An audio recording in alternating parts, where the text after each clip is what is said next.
Sheldon Kennedy, a tale of hockey talent turned hero. At the age of 4, Sheldon Kennedy recalls putting on his skates for the first time. It took place in Winnipeg, Manitoba, on an outdoor rink. His family was raised on a dairy farm a few hours to the west, where weeknights were spent playing street games beneath the streetlights, and weekends were devoted to hockey competitions. He turned to hockey to escape the hard labor on the farm and the stress of having a violent and irate father. Speaking candidly about his difficult childhood, Kennedy said, "I can tell you that we weren't modeled with a loving relationship between mother and father," in a 2022 Players Tribune podcast. Kennedy persevered and ultimately earned a berth in the junior levels thanks to his skill.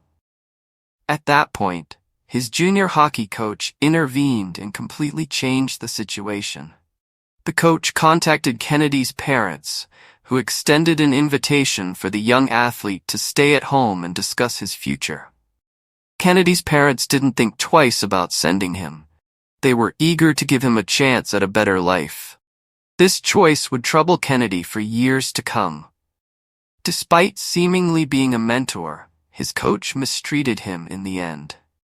Kennedy subsequently said, "I had the love of the game stolen from me." As a result of the abuse, he went into a downward spiral of drug misuse, despair, and repeated suicide attempts. Kennedy bravely became one of the first male players to openly come out about sexual assault in 1996, at the conclusion of his NHL career. Because of his courage, Kennedy was a hero in Canada. Along with Wayne McNeil, he co-founded the Respect Group in 2004.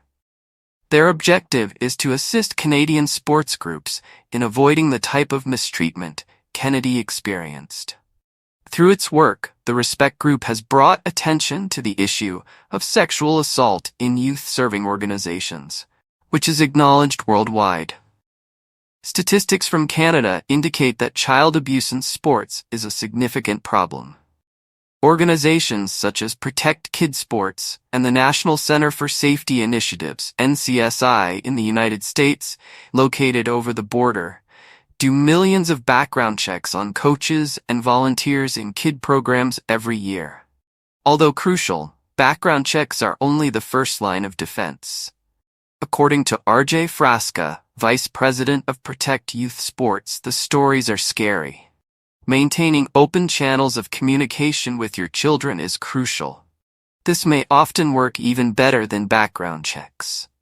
Screenings are important, but protecting kids in sports begins early. Establishing trust and communication with young athletes is crucial for organizations to avoid abuse.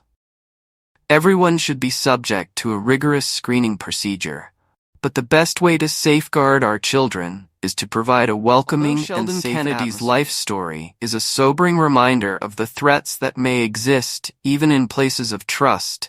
His contributions to society now provide a glimmer of optimism. Children may keep loving the sports they play without fear because of his campaigning and the work of groups like Respect Group and Protect Youth Sports.